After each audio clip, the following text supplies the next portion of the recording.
विश्वास पहली बात। आस परिहरे, दूसरों से कोई आशा नहीं रखें। किससे क्या चाहोगे? ये क्या दे सकते हैं संसारी लोग? कोई ऐसा नहीं है जो मांगने में ना उतारू हो, सब मांग रहे हैं। अगर मांगना ही है तुमसे तो ऐसे से मांगो जहां से मांगना मिट जाए। वो केवल भगवान, केवल भगवान। भगवान के सिवा अन्य से किसी मांगने से हमारा मंगतापन नहीं मिटेगा। पीछे एक दिन चर्चा में आया था कि यदि जांचना ही है तो जानकी नाथ से जांचो, जिससे जांचने के बाद जाचकता जरी जाए, मांगना मिट जाए। पहला, विश्वास करो तुम्हारे ऊपर भगवान की विशेष कृपा है। दूसरा, हमें कभी किसी से मांगना नहीं, अगर मांगना है तो सिर्फ भगवान से। तीसरा, निरंतर हमें नाम जप करना है। ये बहुत बड़ी बात तीन है। भगवान पर दृढ़ विश्वास, अन्य किसी का आशा भरोसा नहीं, और निरंतर नाम जप। तो कह रहे बिनु श्रम तरई भवनाथ सो समराम है। अन्य कोई साधन का श्रम नहीं, उसे निश्चित भगवत प्राप्ति हो जाएगी। भगवान पर विश्वास रखकर नित्य स्मरण करने का हमें प्रयत्न करना है, प्रयत्न करना है। जितनी हमें सामर्थ्य दी है उतना हमें करना है। आगे की बात भगवान संभाल लेंगे, पक्का समझ लो। घंटों आप संसार की वार्ता कर सकते हो, घंटों घंटों आप संसार के दृश्य देख सकते हो। जैसे 3 घंटे 2.5 घंटे की फिल्म है, आपका बिल्कुल मन नहीं भागेगा। लेकिन 2.5 घंटे बैठकर माला जपो, फिर देख लो क्या दुर्दशा करता है मन, परेशान कर देगा आपको। बस यही, क्योंकि जब 3 घंटे फिल्म देखता है तो सब कुछ कवर कर रहा है प्रपंच, अनजाने में सीसीटीवी की तरह। और जब नाम जप करते हो 3 घंटे, तो वो अंदर से मन को खाली कर रहा है, मन को निर्मल कर रहा है। ये बात पकड़ लो तो हिम्मत पूर्वक डटे रहोगे, और नाम जब छोड़ोगे नहीं तो तुम्हारा मन निर्मल हो गया। और जहां मन निर्मल हुआ, निर्मल जन मन सो मोहि पावा, वो भगवान को प्राप्त कर लेता है। ये विश्वास रखो, भगवान हर समय तुम्हें देख रहे हैं। भगवान सर्व सामर्थ्यशाली है, और भगवान ने तुम्हें निमंत्रण दिया है अपने साक्षात्कार का। तभी मानव देह और साधु संग और भजन के रंग में चलने का अवसर मिला है। भगवान ने तुम्हें निमंत्रित किया, आओ परमानंद का भोग लगाओ। शब्द, स्पर्श, रूप, रस, गंध, ये सब चिदानंद में भगवान के, इनका आनंद लो। जब भगवान ने निमंत्रण कर ही दिया है तुम्हें और पंगत में बैठाल दिया, ये पंगत में बैठे हो, परमानंद की भोग वृत्ति, परमानंद का भोग लगकर तुम्हें प्रसाद मिलेगा। भगवत शब्द, भगवत स्पर्श, भगवत रूप, भगवत लीला, भगवत धाम का ये जो आनंद है, ये परमानंद परोसा जाएगा। आप पंगत में बैठ गए। कोई धर्मात्मा पुरुष जब तुम्हें पंगत में बैठालता है, पत्तल दोना डाल देता है, तो इसके बाद तुम्हें उबने की जरूरत नहीं, सामान भी आएगा। वो ऐसा कंजूस नहीं कि पत्तल दोना डाल के उठा दे और भगा दे। तो भगवान ने तुम्हें बुलाया, वृंदावन आए, सत्संग सुनाया, अपने मार्ग में चलने का उत्साह दिया, तो भगवदानंद की प्राप्ति भी उन्हीं की कृपा से होगी। तुम चिंता मत करो। एक और तुम्हें बात बता दे खास, यदि भगवान के आश्रित हो गए हो, अंदर से दृढ़ भरोसा भगवान का, और निरंतर भजन भी नहीं होता, तो आपको निरंतर भजन का ही फल मिलेगा। जैसे कोई आदमी लेबर को लिवा लावे, अब भाई शाम तक के कितने लोग? बोले 500 रुपए। अब बैठ जाओ, यहां बैठ जाओ, हम आपको काम बताएंगे। और शाम तक उसने कोई काम नहीं करवाया, तो बोले उसको 500 रुपया देना पड़ेगा कि नहीं देना पड़ेगा? पक्का देना पड़ेगा ना। तो भगवान को भगवत प्राप्ति करानी पड़ेगी। बुलाया है हमको। श्री राधिका कृपा बिनु सबके मनन अगम्य। श्री जी ने वृंदावन बुलाया है। जिनको वृंदा विपिन है कृपा ते नहीं की हुए, तभी तो यहां आ पाओगे। सत्संग सुनाया। क्यों सुनाया सत्संग? हम फंसे थे संसार में, फंसे रहने देते। क्यों सुनाया? संसार का राग हटवाया सत्संग के द्वारा, क्योंकि वो मिलना चाहते हैं आपसे। इतना जब कर दिया तो अब आप अंदर से भगवान की शरणागति स्वीकार करो, अंदर से भगवान का आश्रय स्वीकार करो। भजन की कमी भी होगी तो भी भगवत प्राप्ति हो जाएगी। जैसे वो 8 घंटा काम करने वाले को 500 मिलते हैं, पर वो काम नहीं करवाया, 8 घंटा बैठाले रहा, तो बैठाले रहने के 500 रुपया उसको देने पड़ेंगे, कानूनी देने पड़ेंगे। ऐसे ही भगवान को भगवत प्राप्ति करानी पड़ेगी। काहू के बल भजन को, काहू के आचार और व्यास भरोसे कुंवर के सुवत पाँव। आपने बुलाया है हमको। अगर आप ना घसीटते तो हम जैसे थे संसार में, देखो संसार में अपने आप में सब रमे हैं, वैसे ही हम भी रमे थे। आपने घसीटा, जब आपने घसीटा तो भगवत प्राप्ति आपको करानी ही पड़ेगी। ये हमको कहने की जरूरत नहीं, वो सत्य सच्चिदानंद है, वो करवा ही देंगे। परंतु अपने को अपने विश्वास में अटल रहना चाहिए। कल एक साधक प्रश्न कर रहे थे कि कई वर्ष नाम जप करते हो गए, अभी विकार नहीं गए, तुम कई वर्ष की बात करते हो? 2-4 वर्ष की बात करते हो गए। जब तक भगवत प्राप्ति नहीं हो जाती तो ये विकार धीरे धीरे कम होते हुए चिंगारी रहते हैं, खत्म नहीं हो जाते। ध्यान रखना है, हम पूरी बात अपने अनुभव की कह रहे हैं। ये चिंगारी रहते हैं, छोटे छोटे बिंदु, और अगर फूस मिल जाए तो चिंगारी को ज्वाला बनने में देर नहीं लगती। भ्रम में मत रहना, बिना भगवत साक्षात्कार के निर्विकार स्थिति नहीं होती। निर्विकारता दिखाई देती है, पर रहते हैं विकार छोटे छोटे बिंदुओं में, और जहां उसको संयोग मिला तो सिंधु होने में देर नहीं लगती। इसलिए आजीवन सावधान। भगवत प्राप्ति के लिए अन्न जल त्यागने की आवश्यकता नहीं है। बहुत बड़े महापुरुषों के वचन ध्यान से सुनना। अन्न जल का त्याग कर देने से भगवान के दर्शन नहीं हो सकते। अगर होते होते तो चलो भाई अन्न जल का त्याग कर दो तो भगवान मिल जाए, ऐसा नहीं है। ऐसा कोई शास्त्रीय नियम या संतों ने नियम नहीं बनाया आज तक कि आप अन्न जल का त्याग कर दो तो भगवान मिल जाएंगे। एक अहंकार और हो जाता है, वो अहंकार ना होने पावे। अगर हम फलाहार रहते हैं तो भजन के लिए रहते हैं, हर समय हमारा सात्विक भाव बना रहे और निरंतर भजन बने, बढ़िया बात है। पर यह अहंकार ना हो जाए कि ये तो अन्न पाते हो, मैं फलाहारी हूं, 10 भगवत प्राप्ति में बड़ी बाधा अहंकार है। निरंतर भजन और दैन्य अगर रोटी दाल पाने से होता है तो आराम से पाइए, उसी से भगवत प्राप्ति हो जाएगी। श्री भगवान की कृपा भजन से अनुभव में आती है, अन्न जल त्यागने से नहीं। भगवान के दर्शन भजन से होते हैं। जितना भजन करोगे भगवद आश्रित होकर, उतने नजदीक आप पहुंचते जाओगे भगवान के।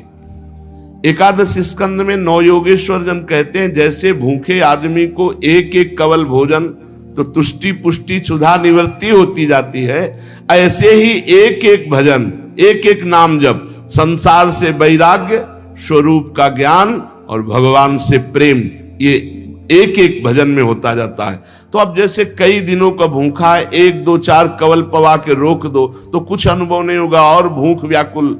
ऐसे ही 2-4 माला कर लिए आप, काम वो भी हो रहा है 2-4 माला से ही, लेकिन आपको अनुभव नहीं होगा। अनुभव होगा जैसे वो आधा पेट भोजन कर ले और फिर स्वाद उसे खीर का सब्जी का अलग अलग आएगा, इतना भूखा कि पहले आधा पेट हो जाए। ऐसे ही हमको कम से कम 12 घंटा भजन में व्यतीत हो, तब हमारी समझ में आएगा कि नाम का स्वाद क्या है। एक एक नाम संसार से वैराग्य भगवान से प्रेम और स्वरूप का ज्ञान प्रतिपल करा रहा है। पर बोध तब होगा जब कम से कम 12 घंटा भजन 24 घंटे में होने लगे। और जिनका 24 घंटे भजन होता है, ईमानदारी से जिनका 24 घंटे चिंतन होता है, उनको कोई प्रश्न नहीं रह जाता, उनकी कोई चाह नहीं रह जाती, उनकी कोई कामना नहीं रह जाती। अपने आप भगवत साक्षात्कार, अपने आप तत्व ज्ञान होने, भजन में बहुत बड़ा बल है। तो इन सब बाहरी बातों पर साधक ना फंसे कि हम अन्न छोड़ दें, हम जल छोड़ दें, हम ये कपड़ा छोड़ दें। सर्दी है, चिंतन हो रहा सर्दी का, अरे चाहे टाट मिले चाहे कंबल तत्काल ओढ़ लो, चिंतन सर्दी का ना हो। प्रिया प्रीतम को खास बात यह है, भूख लगी है जो मिले नमक रोटी खाओ, इसको शांत करो और चिंतन प्रभु का करो। चिंतन रोटी का हो रहा है, चिंतन कपड़ा का हो रहा है, चिंतन भोगों का हो रहा है, वो बात नहीं। ये बात बिल्कुल परमार्थ में शास्त्र सम्मत, हमारा चिंतन नहीं होना चाहिए जागतिक भोगों का। भगवत प्रसाद जो मिला इसे डाल लिया उदासीन भाव से, चिंतन हमारा प्रभु का होना चाहिए। भगवत दर्शन में प्रधान भजन करते हुए जब भगवान से मिलन की व्याकुलता होती है। अभी कहां मिलन की व्याकुलता है? भजन, खास बात भजन है। जितना देर भजन करोगे उतने आप उज्जवल और पवित्र होते चले जाओगे। आपको पता नहीं होता कि आप कितनी ऊंचाई पर चढ़ रहे हैं। जब कोई अपराध बनता है और वो खो जाती है वृत्ति, तब लगता है कितनी ऊंचाई की वो वृत्ति थी, मेरे से गलती हो गई तो देखो वृत्ति खो गई। सहज धारा भगवत चिंतन की, सहज धारा, कोई विक्षेप नहीं, कोई चाह नहीं। और जहां अपराध बन गया तो बाधित हो जाती। कई तरह का अपराध होता है। मैं बहुत भजनानंदी हूं और इनमें तो भजन नहीं, रुक जाएगा आपका भजन। किसी से अपने को मिलाना, उसको अपने से नीचा देखना, मारे गए, आपका भजन रुक जाएगा। किसी की निंदा कर देना, किसी के ऐसी चेष्टा करना कि उसके भजन करने वाले हृदय में दुख पहुंच गया, अब आपका भजन अवरुद्ध हो जाएगा। ना कोई चेष्टा, ना कोई निंदा और ना कोई मिलान किसी से करना है। हर समय देखना है हमारे ऊपर भगवान की विशुद्ध कृपा है, सब संतों की कृपा है, चराचर जगत की हमारे ऊपर कृपा है, सब श्रेष्ठ है, हम सबसे लघु। अब भजन आपका निरंतर चलेगा। अनन्य भजन में ना तन की शुद्धि रह जाए और ना मन की शुद्धि रह जाए। मन भी बेशुद्ध हो जाता है। अभी हमारा मन नहीं लगता तो मन की शुद्धि है, भजन की नहीं, ध्यान रखना। बैठे हो, शरीर में पीड़ा हो रही, अभी तन की शुद्धि है, भजन की। जब भजन में आएगी तो तन मन डारे खोए, लगन लगन सब कोई कहे, लगन कहावे सोए, जा लगन में तन मन डारे खोए। ऐसा भजन चल रहा है कि मन भी पंग हो गया, तन की भी शुद्धि नहीं। यह है भगवत साक्षात्कार के लिए। जानबूझकर हठपूर्वक अन्न, वस्त्र आदि आदि जो शरीर निर्वाह के लिए इनको छोड़ना बड़ा हानिकारक है। शरीर को स्वस्थ रखना भजन के लिए बहुत आवश्यक है। आपका शरीर स्वस्थ है, आप आराम से 2-4 घंटे आसन में शांत बैठकर मन को परमात्मा में लगा सकते हैं। अब आज कलयुगी शरीर ऐसे हो रहे हैं, नौजवान आदमी ब्लड प्रेशर, शुगर, क्या क्या परेशानियां। भजन कर लो, आगे और समय ऐसा आने वाला है भजन के लिए अवसर नहीं। जानबूझकर हठपूर्वक अगर आपको सुविधा सामग्री मिल रही शरीर रक्षा के लिए तो उनका त्याग ना करो। इसके त्याग से कुछ नहीं होता। अब शरीर, ये सब अनुभव की बात है। शरीर उघार, सर्दी में शरीर कांप रहा है तो चिंतन तो जा रहा है ना सर्दी का। अरे जैसा भी टाट पट्टी कंबल जो भी मिले शरीर में डाल लो। अब चिंतन प्रिया प्रीतम को रहे, ये खास बात है। ये बहुत समय के बाद समझ में आती नहीं तो अहंकार बना रहता है। स्वेटर कंबल के त्यागी हो, चिंतन सर्दी का हो रहा है, प्रिया प्रीतम का चिंतन करना है, परमात्मा का चिंतन कर। खास बात है चिंतन नहीं छूटना चाहिए तो तुम्हारा त्याग सार्थक, और अगर चिंतन छूट गया तो त्याग की, और चिंतन ही बदल जाता है। प्रभु का चिंतन न रहकर शरीर का चिंतन होने लगता है। इसीलिए प्रेमी जनों को आप देखिए, वो वैराग्य प्रधान नहीं अनुराग प्रधान होते, इसीलिए उनको पहचानना बड़ा कठिन। अखंड चिंतन निरंतर चले, और जैसी स्थिति में शरीर को प्रभु रख रहे हैं वैसी स्थिति, शरीर से राग खत्म। आप निरंतर भजन करें, भगवान के दर्शन की भी मांग ना करें तो भी भगवान को दर्शन देना ही होगा, अपने आप देना होगा। आप पुकारें, आप भजन करें। भगवान दर्शन किसको कब और किस साधना से देते हैं आज तक कोई नियम नहीं है, कोई नियम नहीं। वो कहो अभी आपको दर्शन दे दे, उनके लिए क्या है। इसीलिए तो भगत मस्त हो जाता है जो भगवान की शुद्ध भक्ति करता है, कि जब चाहेंगे करुणा निधान निहाल कर देंगे। प्रभु के लिए कोई नियम नहीं है। भगवान जब जहां जिसके ऊपर कृपा करे, बहुत भगवान कृपालु हैं, और आज तक जिनको मिले हैं वो बहुत सरल सहज स्वभाव वालों को मिले। ये जितनी बुद्धि लगाने वाले लोग हैं इनको बहुत दौड़ना पड़ता है, और जो सहज सरल होते हैं भगवान उनको मिल जाते हैं। भगवान जिनको मिलते हैं कैसे होते? सरल चित्त, संत सरल चित्त जगत हित, जान स्वभाव सने। बहुत सहज इनका स्वभाव, कोई छल कपट नहीं, चित्त में निरंतर भगवत स्मृति। भगवान मिले मिलाए हैं यार, भगवान अंदर ही बैठे हैं, वो सब देख रहे हैं। जब भगवान से चित्त जुड़ जाता है, निरंतर भगवत स्मृति होती है, तो भगवान बिना प्रार्थना के आके दर्शन दे जाते हैं। अर्थात उनके दिमाग में, उनके नेत्र में, उनके हृदय में श्री भगवान ही बसे रहते हैं। अपरिमित दयालु भगवान है, अपरिमित दयालु। उनका स्मरण करते हुए निश्चिंत हो जाओ, न दर्शन की चिंता करो न कल्याण की चिंता करो, वर्तमान में उनका स्मरण न छूटे। ये बात पकड़ लो, कोई चिंता मत करो, सब ठीक हो जाएगा, वर्तमान में भजन न छूटे। भगवान तुम्हारे जीवन में वही विधान करेंगे जिससे तुम्हारा मंगल होगा। कड़ुआ विधान भी हो सकता है, पर विधान का फल बड़ा मंगल होगा। ऐसा निश्चय करके शांत हो जाओ, चिंता मत करो, भय मत करो। श्री भगवान की कृपा को देख देख कर तुम रुदन करोगे आनंद में, ऐसे वो कृपालु है। चित्त में विषाद आ जाना, चिंता आ जाना, भय आ जाना, पाप कर्म का फल है। ध्यान करना, तुम्हारा चित्त विषाद युक्त हो रहा है, भयभीत हो रहे हो, चिंता है, तो कोई पाप कर्म आपने किया है। वर्तमान में भजन करने वाले को भूतकाल का पाप कर्म चिंता शोक भय नहीं दे सकता, पक्का विश्वास रखना। वर्तमान का पाप चिंता शोक भय देता है। इसलिए भगवान के चिंतन का ऐसा तारतम्य बनाओ कि कोई पाप संकल्प ही न बने, कोई पाप कर्म ही न हो, कोई वासना ही न हो।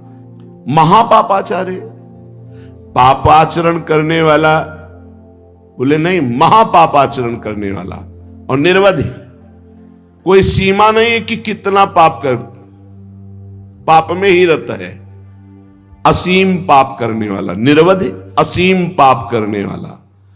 महादुर्मति सते, सैकड़ों प्रकार की दुर्मति है।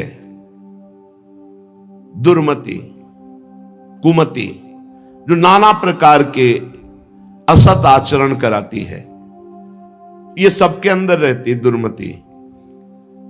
किसी को भजन सत्संग के प्रभाव से बहुत कम मात्रा में असर में आती है, और जिनको सत्संग नहीं मिला, भजन नहीं हो रहा, तो दुर्मति का ही राज्य रहता, वो समझ नहीं पाते। सुमति तो किसी किसी के हृदय में जागृत होती है।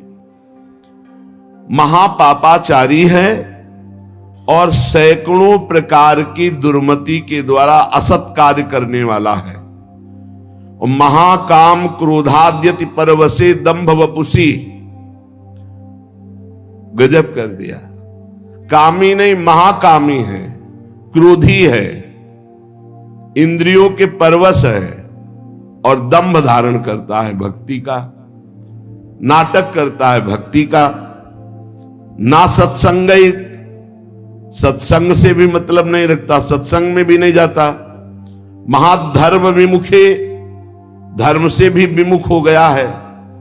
पर कहीं उसको ये बात समझ में आ जाए कि अब मेरा कल्याण तो सिर्फ भगवान के धाम में ही आश्रय लेने से होगा, और वृंदावन धाम का आश्रय आवास स्वीकार कर ले और अनन्य हो जाए वृंदावन का, तो ऐसे का भी परम पद पर आरूढ़ होना निश्चित है, निश्चित। ये बड़ी गजब की बात है। साधनहीन, पापाचारी, सैकड़ों प्रकार की दुर्मति वाला, महाकामी, क्रोधी, दंभी, पाखंडी है, सब दोष हैं। पर उसने एक नियम ले लिया कि अब आजीवन वृंदावन वास करेंगे, अब हमसे कुछ होने वाला नहीं। तो निश्चित उसको सत्संग मिलेगा, निश्चित रजरानी की कृपा से उसका परिवर्तन होगा, और यहां शरीर छूटा तो परम पद को प्राप्त होगा। ये धाम की महिमा है, ये अमोघ है। धाम का प्रभाव अमोघ है, विश्वास कर लो। ये कलिकाल है, साधन बल से भगवत प्राप्ति होना बहुत कठिन है। श्री चरणों का आश्रय, धामादि का वास आश्रय, यही हमें भागवतिक माहौल में रखकर भजन प्रभाव से श्री जी से प्रीति करा देगा। ऐसे जगत में यदि हम प्रियालाल से विमुख है, धाम आदि का आश्रय नहीं लिए, तो देख लो ऐसी माया फैली हुई है, पूछो मत। श्री विग्रह भगवान के अर्चावतार के सामने सर झुकाना, संतों के सामने सर झुकाना, गुरु के सामने सर झुकाना, माता पिता के सामने सर झुकाना, ये तो हमारे सनातन धर्म की बहुत प्राथमिक स्थिति है, नहीं रह गई। कुछ जो सत्संगी हैं, श्री विग्रह को देखा तो प्रणाम, संतों को देखा तो चलते फिरते भगवान के मंदिर है, प्रणाम। माता पिता प्रातः काल उठ के रघुनाथा, माता पिता गुरु नावे माथा। साधारण सनातन धर्म की रीति नहीं रह गई। फिर भक्ति रीति, फिर नियम निष्ठा, फिर अध्यात्म की ऊंचाई, तो बहुत दुर्लभ बात है। कैसा भी व्यक्ति क्यों न हो, अगर भगवत प्राप्ति करना चाहता है तो ना धामवास हो पावे तो एक दो दिन के लिए, महीना दो महीना में जरूर आ जाओ। इससे आपकी आध्यात्मिक पावर शक्ति बढ़ेगी, आपका उत्साह बढ़ेगा, आपको भगवत प्राप्ति की लालसा मिलेगी। श्रीपाद कह रहे हैं, अत्यंतोद्धत-धावदिन्द्रिय गणो या सर्वदा असत्पथे वे कस्मिन् निमिषे पिना स्मृत महानंदाब्धिराधा प्रियः सद्धर्मैः सदुपासनैर्विरहितस् त्यक्तोऽखिलैः सद्गुणैर् हा हा सोहम नल्पमोह उपयाम्येकं तु वृंदावनम। हा हा, ऐसे का कैसे कल्याण हो सकता है। अत्यंतोद्धत धावत इंद्रिय गणों, बड़ी उद्धत होकर प्रचंड बलवान इंद्रियां और मन ये भोगों में भाग रहे हैं। सब कोई देख लो, बहुत धोखेबाज हैं, दोस्ती का वादा करके दुश्मनी का काम करते हैं। पहले हमें सिखाते हैं कि देखो इसमें बड़ा सुख है, अगर ये वस्तु, ये व्यक्ति, ये स्थान, इसका संयोग प्राप्त कर लो, इसे भोग लो, तुम सुखी हो जाओगे। जीवात्मा इनकी सलाह में आ गया है, इसीलिए बंधन को प्राप्त हो गया। नहीं तो निर्मल है, इसमें कोई विकार नहीं है, चैतन्य घर है, ये तेजो स्वरूप, इसको कोई बांध नहीं सकता, पर सुख के लोभ से बंध गया। हमारा बंधन क्या है? सुख लेने की लालसा, सुख भोगने की चाह से इन उद्धत बलवान इंद्रिय और मन ने हमको अपना गुलाम बना लिया। चाहे जितने विद्वान हो, चाहे जितने पढ़े लिखे हो, चाहे जितना सत्संग सुनो, चाहे जितना प्रवचन कर लो, अगर भजन नहीं है, खास बात समझ लेना, तो ये इंद्रियां मन बहुत प्यार से फंसाते हैं। हमें उस समय विवेक से काम लेना चाहिए कि ये भोग तो सारा जगत भोगता है, ऐ मन, ऐ इंद्री, अब नहीं, अब तो हम प्रभु के चरणों की प्राप्ति के लिए चल पड़े, अब असत क्रिया नहीं। वह उस समय विवेक काम नहीं करता, बुद्धि ये सलाह देने लगती, चलो कुछ 5 ही मिनट की तो बात है, फिर भजन कर लेना, यमुना स्नान कर लेना, अमुक पाठ कर लेंगे, पाप नष्ट हो। ऐसे साधकों को भ्रष्ट करते हैं। संसारियों को तो जो गिरे हुए हैं उनको क्या गिरना, लेकिन जो अच्छे हैं, चलना चाहते हैं, उनको भी अत्यंतोद्धत धावत इंद्रिय गणों या सर्वदा असत पथे। ये इंद्रियां, ये मन ऐसा मिठास पैदा करते हैं कि जीवात्मा स्वीकृति दे देता है, चलो। अब वो बेचारा इंद्रिय और मन के उसमें फंसा हुआ दुर्गति को प्राप्त होता है।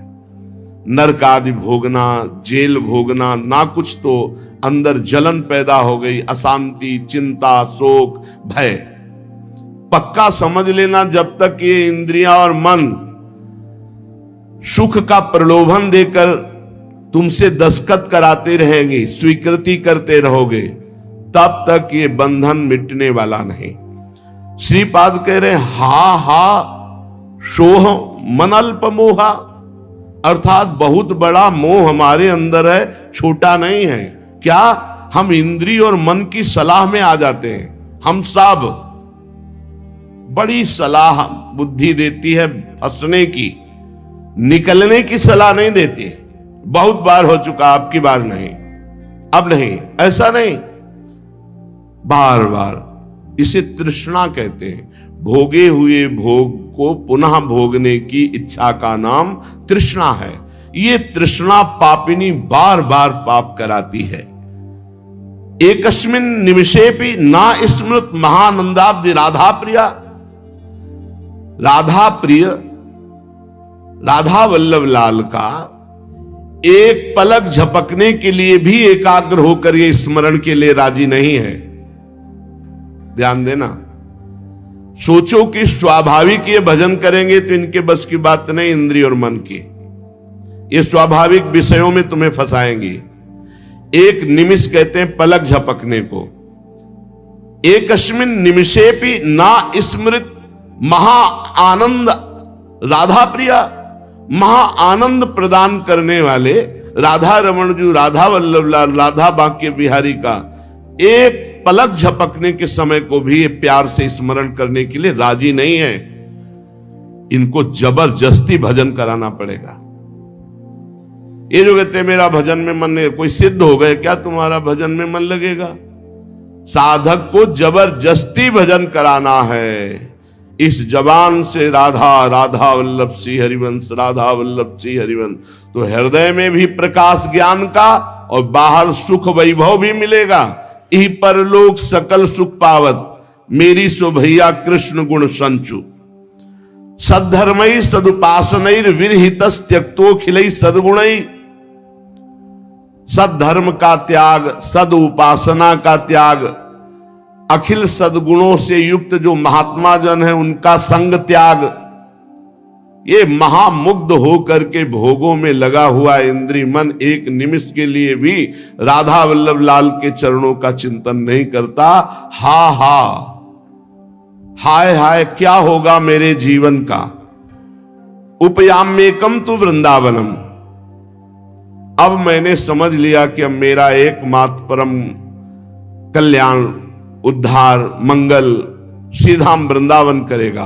तो मैं आजीवन वृंदावन वास का नियम लेता हूं कि अब मेरे से तो कुछ बनने वाला नहीं, अपने शरीर को इसी धाम में रखूंगा और इसी रज में धूल धूसरित होकर प्राण त्याग दूंगा, तो भगवत प्राप्ति हो जाएगी, पक्का भगवत प्राप्ति हो जाएगी। धाम में आजीवन वास से भगवत प्राप्ति, अब ये जो बीच की यात्रा है ये समझना होगा, नहीं कहीं भ्रम ना हो जाए कि हम धामवास करें और खूब मनमानी कुमार्गामी प्रवृत्तियों के आचरण करें। देखो ये धाम सुरक्षित है देवी शक्तियों से, जैसे राष्ट्रपति भवन की विशेष सुरक्षा होती है, ऐसे जैसे ये पुरियां हैं, धाम है, तीर्थ स्थान है, ये विशेष सुरक्षित होते हैं। इनमें जो उद्दंडता करता है, पापी पापाचरण करता है, उनको विशेष दंड दिया जाता है, ध्यान रखना। तो ये जो कहा गया कि आप अखंड धामवास करें आपको भगवत प्राप्ति होगी, तो अखंड धामवास और भगवत प्राप्ति के बीच की यात्रा नहीं बताई गई। वो होगी सत्संग से, वो होगी रसिकों के संग से। ऐसा नहीं है कि आप धामवास करो, खुला पापाचरण करो, आपको भगवत प्राप्ति हो जाएगी, ऐसा नहीं, ऐसा नहीं है। ये भ्रम में मत रहना। ये जो कहा जाता है तो धामवासी को सत्संग मिलता है और सत्संग से वो अपना सुधार करके निरंतर भजन परायण होकर भगवत प्राप्ति करता है। उपासक निरंतर भजन के लिए दृढ़ नियम लेना पड़ेगा। इसके लिए यह नहीं कि घर त्याग करके कहीं भाग कर जाने की जरूरत है। आश्रय धाम का लिए हैं और आप बहुत दूर वास कर रहे हैं और निरंतर भजन का नियम ले लिए कि हम अभ्यास कर रहे हैं। अंतर पड़ सकता है अभ्यासी को, वो कोई सिद्ध पुरुष नहीं है, पर नाम जप का पक्का वही धाम प्रकाशित हो जाएगा, वही प्रिया प्रीतम प्रकाशित हो जाएंगे। विश्वास करी सबास परिहरी, दास तब जे होई रहे, जप नाम तव बिनु श्रम तरही भव, नाथ सो समराम है। बहुत जोर की बात गोस्वामी जी कह रहे हैं। जो आप पर विश्वास करके सबकी आशा का त्याग करके आपके चरणों के दास हो गए और रात दिन आपका नाम जप कर रहे हैं, तो बिना प्रयास के वो इस संसार समुद्र से पार हो जाएंगे और कोई साधन करने की जरूरत नहीं।